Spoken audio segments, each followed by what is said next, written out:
bom dia. Sejam todos bem-vindos em mais um Culto no Lar com Etileônidas. Vamos lá cantar uma musiquinha rápida? Em noites a voz da titia. Acho melhor deixar só a música, né? Vamos de novo, então. Em noites calmas, sozinha em prece, minha alma pede a ti, Senhor. A paz ao mundo, sorriso franco, que cessa o pranto do sofredor. E agradece o dom da vida e a alegria de te encontrar. E agradece o dom da vida e a alegria de te encontrar. Amado Mestre Jesus, Mãe Maria Santíssima, é com o coração cheio de gratidão que começamos mais um momento de estudo, mais um momento de trabalho. Que a sua luz e sua paz seja a nossa estrela guia, que os seus ensinamentos sejam o nosso conteúdo e as nossas palavras, a nossa direção e as nossas escolhas. Peço proteção à casa de todos, ao coração de todos e a pacificação, Mestre, da mente de todos. Que possamos realmente olhar para o próximo e o amar como a nós mesmos. Que possamos reencontrar o respeito, a compreensão, a compaixão, diminuindo assim, Mestre, as agressões mútuas por intolerância que estão tomando conta do nosso planeta. Graças te damos hoje e sempre, e que assim seja. Que assim seja. Vamos lá então, a gente vai falar pouco, tá? Ela vai tentar falar pouco para ver se sobra mais tempo para a gente estudar o livro Herdeiros do Mundo, porque quase não está sobrando tempo. Então vamos lá, reuniões espíritas. Nós estudamos oração dominical. Deixa eu ver. Isso. E agora vamos entrar em reuniões espíritas. Vamos lá.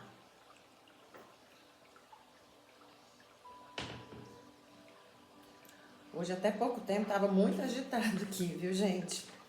Muito, muito, muito. Barulho, bicho, cachorro, gente. Se acontecer alguma agitação aí, vocês ignoram, porque a energia está propensa. Acho que do dia da semana. Então vamos lá, reuniões espíritas. Em qualquer lugar em que se encontrem 2 ou 3 pessoas reunidas em meu nome, aí eu estarei no meio delas. São Mateus, capítulo 18, versículo 20. Prefácio. Estar reunidos em nome de Jesus não quer dizer que basta estar reunidos materialmente, mas de o estar espiritualmente, pela comunhão de intenções e de pensamentos para o bem. Então Jesus se encontra no meio da assembleia, ele ou os espíritos puros que o representam. Os espíritos nos faz compreender como os espíritos podem estar entre nós. Eles aí estão com o seu corpo fluídico ou espiritual e com a aparência que nos faria conhecer se tornassem visíveis. Quanto mais são elevados na hierarquia, maior é o seu poder de irradiação. É assim que possuem o dom da ubiquidade e podem se achar sobre vários pontos simultaneamente. Basta-lhes para isso um raio do seu pensamento. Por essas palavras, Jesus quis mostrar o efeito da união e da fraternidade. Não é o maior ou menor número que o atrai, uma vez que, em lugar de 2 ou 3 pessoas, ele poderia ter dito 10 ou 20.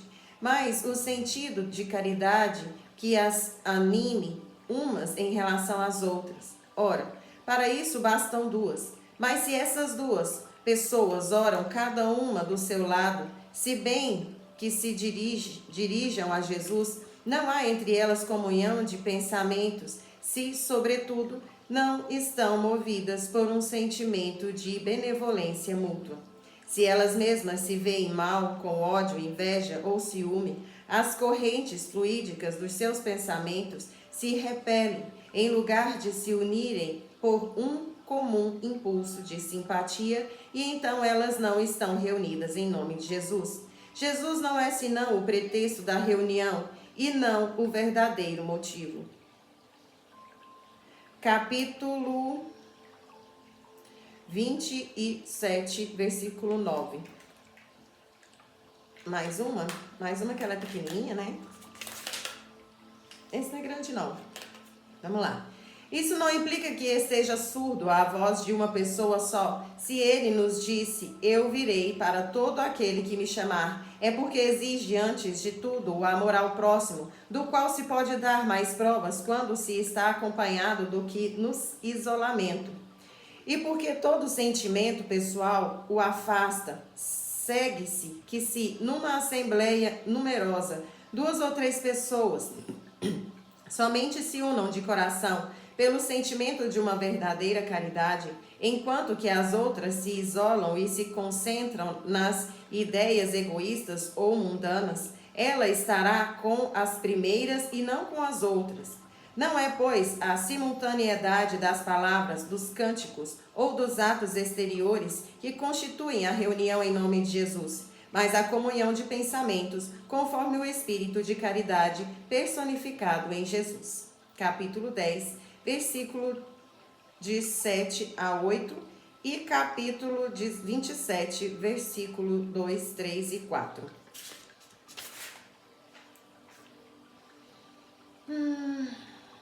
Vamos parar aqui? Tá bom. Eu já ia esticar, mas a gente já tá terminando o livro. A titia tá querendo esticar um pouco mais, porque a prova dela tá chegando, né?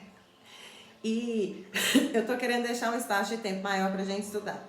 Então aqui tá falando sobre a oração, né? Sobre a fala de Jesus. Onde estiver mais de uma, 2 ou mais pessoas em meu nome, lá eu estarei. Mas ele tá falando que não é reunião física, não. Tipo assim, eu vou juntar nós 3 aqui pra orar, porque Jesus falou, sabe? Que se nós estiver junto, o trem vai mais forte. Só que cada um tá orando por uma coisa. Eu tô orando pra você ganhar, eu tô orando pra você empatar, eu tô orando pra você perder. Não é todo mundo aquela mesma comunhão. Vamos orar todo mundo pra mesma coisa junto, pra dar certo a mesma coisa, não. Então, o que ele tá falando? Da frequência, né? Ele não tá falando da palavra que você vai soltar, nem da quantidade de pessoas que estão lá. Ele está falando da frequência que vocês vão emanar juntas. Isso não quer dizer que tem que ser todas as pessoas físicas, não. Pode ser também as pessoas desencarnadas, por exemplo, eu e meu mentor, né? Eu e uma leva de espíritos desencarnados, ou os espíritos encarnados com uma leva de gente encarnada, né? Então é por aí que ele está falando. Ele não está falando sobre a quantidade, ele está falando da qualidade. E sempre que você fizer uma prece, com certeza você não vai estar só. Mesmo que seu anjo guardião, seu mentor, como você preferir falar, não estiver com você naquele momento, quando você sintonizar na prece de coração, ele vai sentir, porque ele é responsável por você. Então ele vai aparecer num flash do pensamento. E você vai estar com ele. Então a gente nunca está só, sempre tem uma amiga zelar por nós, né? Então é isso que Jesus estava falando. E na semana que vem a gente continua, fala do mesmo assunto para dar uma fixada, beleza? Então vamos agora para o livro dos Espíritos.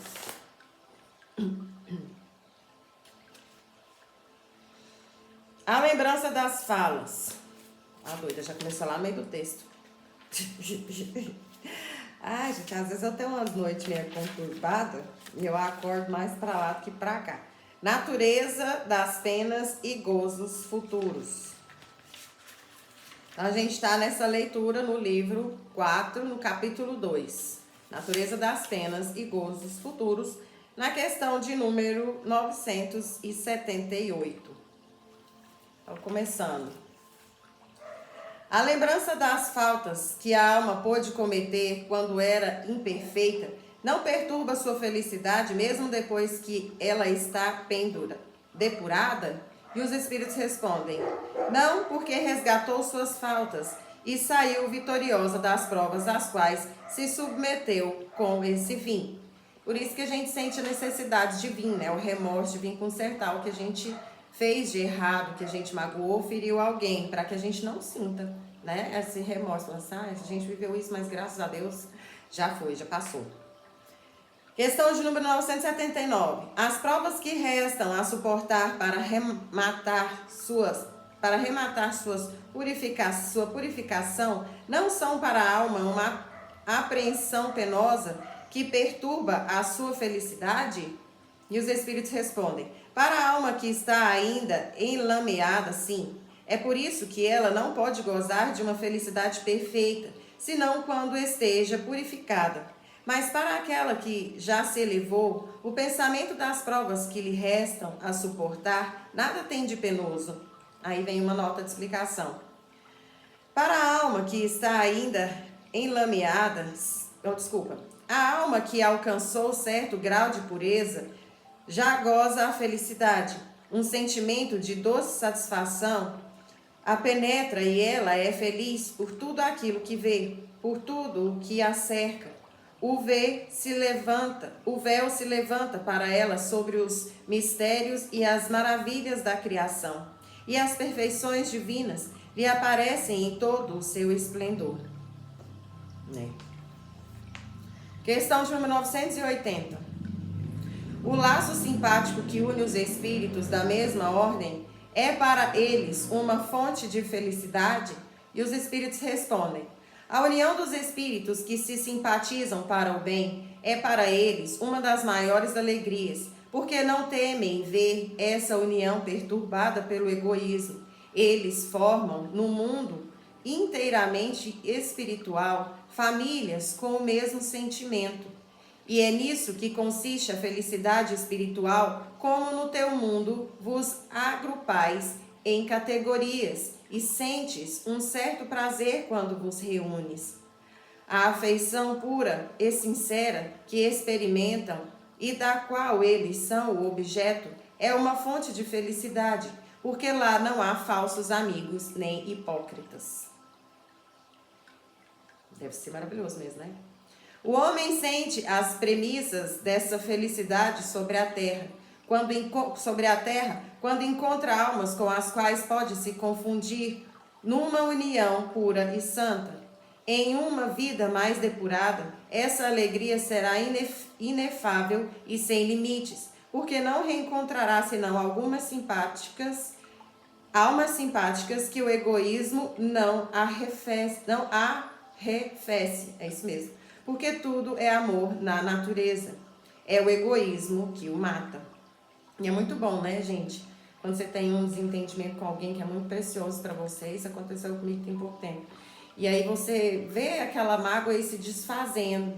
Você fala, deixa só meu coração acalmar. E o sentimento é real, né? Então é por isso que a mágoa se desfaz. Agora, se o sentimento não for real, só alimenta, né? Só alimenta. Então é realmente uma sensação muito boa quando você se limpa, seu coração se limpa de sentimentos com almas verdadeiras, viu, gente? De amizade real. Atenta-se ao detalhe do real. Então vamos lá, 981. Há para o estado futuro dos espíritos uma diferença entre aquele que em vida teme a morte e aquele que a vê em indiferença e mesmo com alegria? Minha cabeça fugiu, peraí. Vou ler de novo. Tô assim. Desde semana passada, eu não sou a mesma. Há para o estado futuro do espírito uma diferença entre aquele que, em vida, teme a morte e aquele que a vê com indiferença e mesmo com alegria?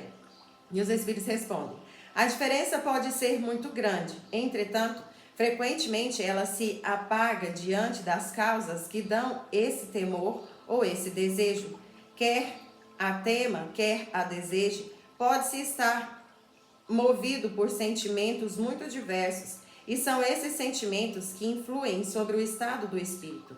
É evidente, por exemplo, que naquele que deseja a morte unicamente porque vê nela o termo de suas tribulações, é uma espécie de murmuração contra a providência e contra as provas que deve suportar. Aí é meio punk mesmo, né? Porque, sei lá, às vezes eu me pego numa situação complicada. Lá vai eu, né? Contar minhas coisas privadas. Aí eu acho que eu cheguei num grau de... Eu não falo conhecimento porque eu acho que não é conhecimento. Eu não sei explicar. Eu cheguei num grau de clareza entre os dois mundos que às vezes eu perco o apetite do mundo físico. Se é que me entende. Tipo assim, como é que eu vou explicar? Não é que eu não goste da vida, eu sou louca, apaixonada, acho minha vida maravilhosa, louca, sublimamente apaixonada pela minha história e pela minha vida. Mas eu acho que quando você alcança determinado ponto, igual no meu caso que desdobro, né? Eu não mato a minha sede só nos livros. Às vezes é chato o mundo físico, você fica assim, ai que chato, né? Aqui é muito, sei lá, é diferentão, é muito... Sei lá, enquanto o povo voa, a gente rasteja. Você é que me entende? Vamos mudar de assunto, vamos lá. Questão de 1982. É necessário fazer profissão de fé espírita e de crer nas manifestações para assegurar nossa sorte na vida futura? E os espíritos respondem: se fosse assim, seguir-se-ia que todos aqueles que não creem ou que não tiveram os mesmos esclarecimentos são desertados, o que seria absurdo. É o bem que assegura a sorte futura. Ora, o bem é sempre o bem, qualquer que seja o caminho que a ele conduz. Para melhor compreensão, vide nesse mesmo exemplar, questão de 1665 e 799. E aqui vem uma explicação antes do fim da leitura. A crença do espiritismo ajuda a melhorar-se fixando as ideias sobre certos pontos do futuro. Ela apressa o adiantamento dos indivíduos e das massas, porque permite conhecer o que seremos um dia. É um ponto de apoio, uma luz que nos guia. O Espiritismo ensina a suportar as provas com paciência e resignação. Ele desvia os atos que podem retardar a felicidade futura e é assim que contribui para essa felicidade, mas não diz que sem isso não se pode alcançá-la. E aqui a gente encerra. E tentando consertar o meu murmúrio anterior, o que eu quero dizer é que, por exemplo, às vezes eu sinto necessidade de um diálogo mais profundo. Eu quero conversar com alguém sobre uma experiência que eu vivi. Eu quero contar para alguém uma coisa que eu vi, que eu sonhei, né? Que muitas vezes eu acho importante. E eu não tenho alguém que carrega uma filosofia profunda que consiga parar para me ouvir. Ou que pelo menos me ouça e fala assim, cara, não sei onde você poderia encontrar isso, mas muito massa, vamos anotar. Então eu me sinto muito carente, muito, extremamente carente. Você pode pegar a pessoa mais filósofa que eu já conheci, que quando a gente começa a conversar, a filosofia vai aprofundando e a pessoa ou permanece no raso e se cala, ou simplesmente se abstém, né? Eu não sei explicar. Eu acho que eu preciso, às vezes, para tirar essa ânsia de que, ai, que saco, o mundo físico é um saco, né? Tão maçante. Uma pessoa que tivesse uma profundidade, não é de conhecimento, não, gente, é de filosofia. Porque senão fica parecendo que eu tô me achando, né? Eu tenho muita coisa que aprender ainda. Mas eu sinto muita falta de um bate-papo profundo. De uma mente que vai lá no astral e depois vai lá no umbral e a gente consegue conversar de igual para igual, sem santidade, sem aquele trem de, ai meu Deus, todo mundo quer, vamos ser santo e a gente vai ser... Não, velho. É ciência. Eu tenho falta de falar com alguém sobre a ciência da coisa. Com humildade, com respeito, com conhecimento. É muito difícil. Então eu acho que é isso que eu sinto. Não é que eu não gosto do mundo físico, mas eu me sinto carente aqui no mundo físico. Por isso que às vezes eu me calo, falo, ai, melhor calado, porque quando eu falo pouco, o povo já acha que eu tô me achando. Que é outra coisa que enche o saco, né? Qualquer manifestação que você vai fazer, o povo acha que você tá se achando. Então vamos lá, questão, ó, tapa na cara semanal, Chico Xavier deve ser pra mim, porque eu já tô desse jeito. Ai, que saco, mundo físico, levantar, dormir diretão. Trabalho em nós, Emmanuel, sempre meu amigo que vem me dar meus tapas na cara. Puf, meus tapas de pele de pelica. Trabalho em nós. Cada vez mais predominante na Terra a necessidade do trabalho com o entendimento da importância de semelhante ingrediente na evolução. A sabedoria da vida estabelece o serviço profissional, seja na administração ou na subalternidade, quase que por látego indispensável à preservação da saúde e da harmonia mental das criaturas. No entanto, existe a sublimação do trabalho nas atividades do bem ao próximo, nas quais o serviço comparece voluntariamente sem qualquer ideia de remuneração. Altruísmo enfatizado no mundo pelas religiões ou fora delas. É sobretudo para esse tipo de ação que a espiritualidade maior convida as criaturas da terra, a benefício delas mesmas. Caridade, beneficência, filantropia ou assistência social, sob qualquer dessas legendas, os companheiros domiciliados no plano físico encontram oportunidades valiosas para a aquisição de valores da alma, com expressão definitiva e substancial em qualquer sistema de vida. Muitos amigos menosprezam o ensejo que se lhe oferece, pronunciando recusas, quais estas: quem sou eu para servir? Sou um feixe de informação. Conheço o meu atraso moral. Meus defeitos são meus impedimentos. Não tenho qualidade para comparecer nas boas obras. Entretanto, os convites dos orientadores espirituais, realmente orientadores, falam em serviço e não em santidade. Aí, ó, é isso. Eles sabem que somos ainda consciências endividadas em evolução. Temos conosco refulgências de estrelas e sombras de abismos, tranquilidade e tumulto, fontes de amor e desertos de incompreensão, e não seria justo exigir perfeição nos seres em aperfeiçoamento. Isso foi para mim.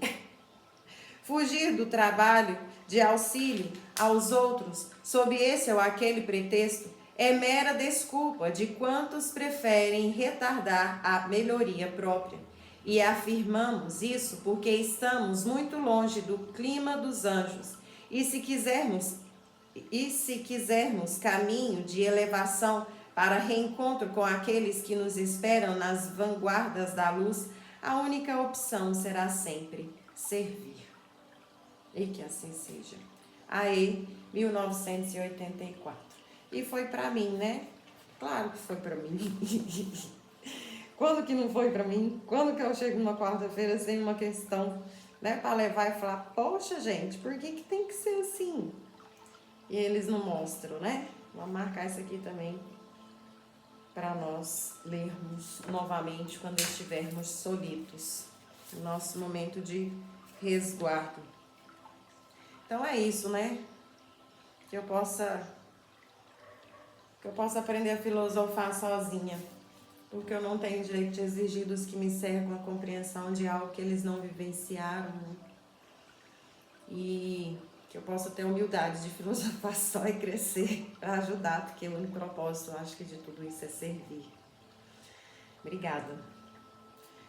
Então vamos fechar os nossos olhos? Hoje a gente tem bastante tempo para estudar, né? Que coisa boa. Vamos fechar os nossos olhos, agradecer ao nosso Mestre Jesus a oportunidade do trabalho, do estudo, da comunicação com aqueles que nos guiam, que nos orientam, que nos acalmam, que possamos nos exemplificar em vocês, olhando sempre a serenidade, o equilíbrio, o amor, com que nos tratam, com que nos amparam, com que nos respondem, e que possamos, Mestre, fazer com os nossos da mesma maneira. Que possamos ser uma fagulha do amor e da compreensão que vocês têm conosco. Que possamos ter a humildade e o carinho que vocês têm respondendo às nossas perguntas, tirando as nossas dúvidas, nos dirigindo para o caminho retilíneo, ao invés do tortuoso, o qual escolheríamos. Gratidão pela atenção. Perdão por sermos tão infantis, tão imaturos e tão ingratos ainda. Mas estamos na luta de nos compreender, de nos conhecer, de nos encontrar e realmente nos amar de verdade. Graças te damos todos os dias, que a sua luz e a sua calma possa reinar no coração de todos, que possamos encontrar o respeito mútuo com o limite e a dificuldade de todos. Graças te damos e que assim seja. Que assim seja. Amém. Vamos lá? Perdão. Então, tem um tempo que a gente quase não está estudando esse livro, né? A gente está indo bem picadinho, porque não está sobrando tempo. A titia está focada muito ali no Evangelho, Livro dos Espíritos. E aí, hoje eu quis falar pouquinho, porque o coração da titia tá dodói. E porque eu queria que sobrasse mais tempo. Então, a gente tem aí, né, praticamente uns 15, 20 minutos para estar estudando o livro Herdeiros do Novo Mundo, do Espírito Lúcius, por André Luiz Roriz. Então, ele está falando aqui das das nuvens negras que se formam sobre as cidades, né? Causadas pelos pensamentos e frequências negativas da população. Então, aquele pensamento negativo que eu tive, de um conflito, de uma raiva, de uma cobrança, de uma dívida, que eu fiquei imaginando que eu ia lá, ia fazer justiça com as minhas próprias mãos, ia cobrar o dinheiro que me deve, ia, sei lá, esbofetar a cara da pessoa, lá. E aí essa energia que você vai pensando, esse pensamento que você vai soltando, essa energia, ele vai formando uma matéria escura em cima da sua cidade, né? Primeiro fica na sua cabeça, depois em cima da sua casa, depois em cima da sua cidade. E essa matéria escura, ela vai se acumulando, vai se acumulando, vai se acumulando, e aí ela forma uma nuvem muito grande de matéria escura. Para quem tem clarividência, para quem está desdobrado, enxerga como se fosse uma nuvem de tempestade, mas muito escura, quase que negra, um cinza assim bem escuro mesmo.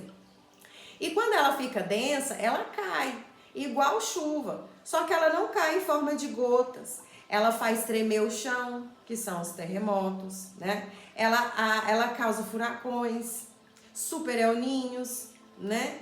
Aquecendo o oceano, fora as queimadas que a gente auxilia, né? Então ela vai se formando e quando ela cai em cima da cidade, acontecem essas coisas. Aí é tempestade muito forte, furacão muito forte, que são os ceifadores, né? Que a galera não gosta que a gente fale esse nome, porque fica parecendo que eles são bichos. Ah, vai ceifar a galera, vai lá pegar, né? As desencarnações coletivas. Então, não é uma expressão muito bacana de se usar, mas é o que está acontecendo, né? Nesse processo de separação de joio do trigo aí, que foi anunciado há mais de 2000 anos que ia acontecer e que a gente sabe que acontece por frequência. Não é um tribunal, Jesus não vai descer aqui, até porque para ele seria muito doloroso entrar na nossa atmosfera densa, tão pútrida, né? Que para um espírito de luz tão sublime, tão iluminado, ixi, cabeça de tio, entrar na nossa atmosfera seria muito difícil, um sofrimento assim muito mais doloroso do que o que ele suportou na cruz. Então esse processo ele é feito de uma forma mais mecânica, que é pela frequência, uma ciência, né, um mecanismo que a humanidade ainda não conhece, essa tecnologia. E aí o pessoal vem contar dos pontos de luz, já passou essa parte, né, dos pontos de luz que eles conseguem ver quando estão acima da atmosfera.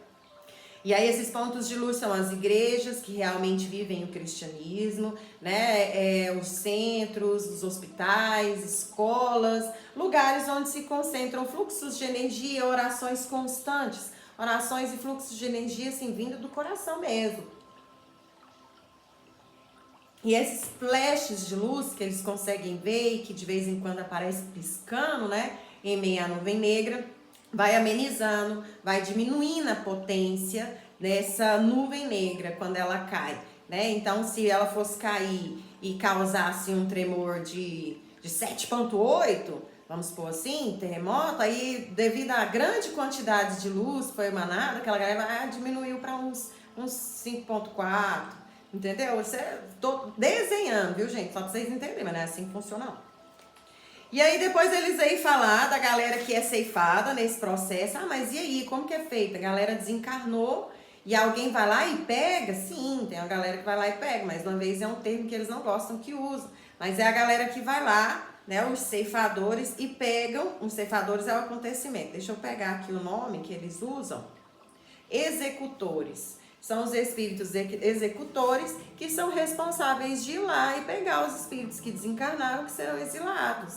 Aí eles perguntam como seria a resistência, se tem alguns espíritos que desencarnam e têm essa consciência, se eles tentam fugir. Eles falaram que sim, né, que muitos já reencarnam sabendo que é a sua última oportunidade. Que se você não aproveitar, você vai ser ceifado, você vai ser exilado, né, você já vai ser um joio. E aí quando eles percebem que serão exilados, eles se recusam, eles fogem. E aí eles explicam que é supernatural e que os executores, que são os espíritos que vão lá pegar, né, os espíritos desencarnados para o exílio, eles não têm essa resistência, esse negócio de usar a força bruta, de catar igual bicho, não. Muitas vezes eles deixam os espíritos fugirem, para eles experimentarem o peso do seu próprio magnetismo, né? Porque quando eles cansarem, estarem exaustos de fugir, eles mesmos vão entender que o planeta não suporta mais a sua densidade. E aí é como se passasse ali um imã em cima da farinha cheia de ferro e separa, igual o exemplo que eles usaram, e separa a galera densa e eles levam embora. E o magnetismo dos executores também é muito grande, são espíritos extremamente evoluídos. Então, quando eles chegam perto de você, automaticamente você fica magnetizado, você adormece. E é encaminhado, então, para o... Bom, a gente fala o nome dele como Quiron, mas provavelmente quando esse nome esparramar já não vai ser mais Quiron, não. É igual a Terra. Quando a Terra começou a ser exilada, qual que era o nome da Terra? Tiamat, planeta Tiamat. Hoje o planeta Terra, né? Então, Quiron hoje chama Quiron, mas provavelmente no futuro assim não o chamarão. Mas as pessoas são encaminhadas para lá, né? Então, à medida que eles vão desencarnando, vai acontecendo os ceifadores, os executores vão capturando e vão levando para lá. E a gente entrou e parou, inclusive, no ponto em que eles falam sobre os veículos que pegam essas pessoas. São veículos normais, como se fosse ônibus, né? Um aerobus. O que é um aerobus? É um ônibus que ele volita, ele voa, literalmente. Ah, igual filme, é igual filme. E é por isso que, às vezes, a gente percebe essa movimentação de luzes estranhas no céu. Lá, igual o menino Mike, que a gente deu exemplo, né? Por que, Tiene, que eles fazem esse trem no meio do mato? Eles pegam os espíritos, faz dormir, leva para o meio do mato para pôr nesses ônibus. Porque a energia que eles usam, que eles trabalham, podem refletir em nós e nos machucar, nos prejudicar, nos desequilibrar. E a nossa energia densa também atrapalha o trabalho que eles estão fazendo de entorpecer os nossos irmãos que já foram selecionados para o degredo, para o exílio, e atrapalhar no processo deles. Então eles são separados, essas legiões de espíritos degredados são levados para regiões de deserto, para mata fechada, onde ficam estacionados os aerobus para levá-los para os seus devidos planetas de exílio. Então é mais ou menos assim, foi nesse ponto que a gente parou. Então vamos continuar. Vou voltar um parágrafo, tá? A região onde se localizam os atracadores de todos estes veículos espirituais de transporte, naquele centro de triagem, jazia iluminada por baixa claridade, cuja finalidade era a de iluminar sem produzir choques desagradáveis e intensos nos que chegavam. Um pouco mais além, entretanto, como se estivesse flutuando sobre o vasto corpo líquido que fluía sobre as terras brasileiras, imensa nau de dimensão, nunca vista pelo olhar humano, se postava serena. Os três acompanhantes de Bezerra ainda não haviam percebido os contornos de tal veículo gigantesco e que servia de destino para todas as entidades que chegavam àquele local. Somente quando o verdadeiro médico dos pobres apontou em sua direção é que, fixando o olhar, puderam identificar a ciclópica embarcação. Mas é um navio? Exclamou Alfredo intrigado e indagador. Sim, meu filho, é uma espécie de navio, mas que é governado por princípios energéticos diferentes daquele que conduzem as embarcações humanas pelos oceanos. Para lá são encaminhados todos os que chegam e como cada qual tem suas peculiaridades em cada nível desse transportador espiritual, encontramos ambiente adequado às vibrações de seus ocupantes. Então tá aí mais uma explicação. E continuando. Níveis e subníveis são usados para a separação fluídica, segundo o teor energético, protegendo e preservando seus ocupantes de choques desnecessários até que cheguem ao provisório destino que os aguarda. Ou seja, eles são separados por frequência, né? Os de frequência mais densa fica no vagão tal, no pavilhão tal, os de frequência mais tranquila, um mais acima, os mais de boa e assim sucessivamente. Cada embarcação desse tipo é capaz de receber ao redor de 2 milhões de espíritos. Uma vez completada sua ocupação, se deslocará, deixando o porto livre para outra que a substitua na mesma tarefa. Recordando-se dos ensinamentos das religiões tradicionais, Alfredo exclamou: é uma espécie de Arca de Noé? Só que ocupada apenas por espíritos humanos, adormecidos ou não, e encaminhados para a evolução em outro nível. No entanto, a similitude é grande. Gostariam de penetrar em seu interior para observar como se organiza? Era isso mesmo que ia solicitar ao senhor, doutor Bezerra, falou Adelino. Só para lembrar, essa galera está passeando não, eles estão trabalhando, né? Com o doutor Bezerra de Menezes no plano astral, no processo de separação, né? Dos degredados e daqueles que vão permanecer no planeta Terra. Então, eles estão conhecendo o que está acontecendo nesse processo lá em cima e estão extremamente curiosos, porque é uma realidade que a humanidade ainda não tem acesso. E aí foi solicitado, então, para entrar lá dentro. Vamos até lá. Deveremos obedecer às disciplinas próprias do ambiente para nos harmonizarmos com as rotinas internas na execução de tão complexas tarefas. Com isso, não criaremos obstáculos aos irmãos que lá militem. E essa realidade ela é tão grande que eu tenho pessoas que me acompanham que são evangélicas. Elas nem têm esse grau de conhecimento no campo espírita e me buscam porque têm sonhos que estão trabalhando no processo de separação dos degredados. Eles sonham, sonhos igual, sonho entre aspas, né, que a gente sabe que não é sonho. Então, eles estão trabalhando em desdobramento. Então, aí está a prova de que a espiritualidade ela não se apega àqueles que buscam só o conhecimento. Eles se apegam a quem tem a frequência. Muitas vezes a pessoa não carrega conhecimento nenhum do processo, mas ela tem a frequência que a espiritualidade precisa, ela vai trabalhar em desdobramento sim. Entendendo as advertências, acompanharam o amigo, o instrutor, para a averiguação no interior da vasta nave de transporte espiritual. Chegando ao nível principal, Bezerra dirigiu-se ao espírito que tinha as funções de comando para que parecia conhecê-lo desde longa data. Tal a familiaridade respeitosa com que se cumprimentaram. Prezado Alírio, estimaria contar com a sua permissão para ingressar no transportador com um grupo de irmãos em tarefas de instrução. Continuando, sua presença entre nós, amado doutor, sempre será motivo de satisfação e alegria, sobretudo quando acompanhado de outros companheiros que se devotem à aquisição do conhecimento.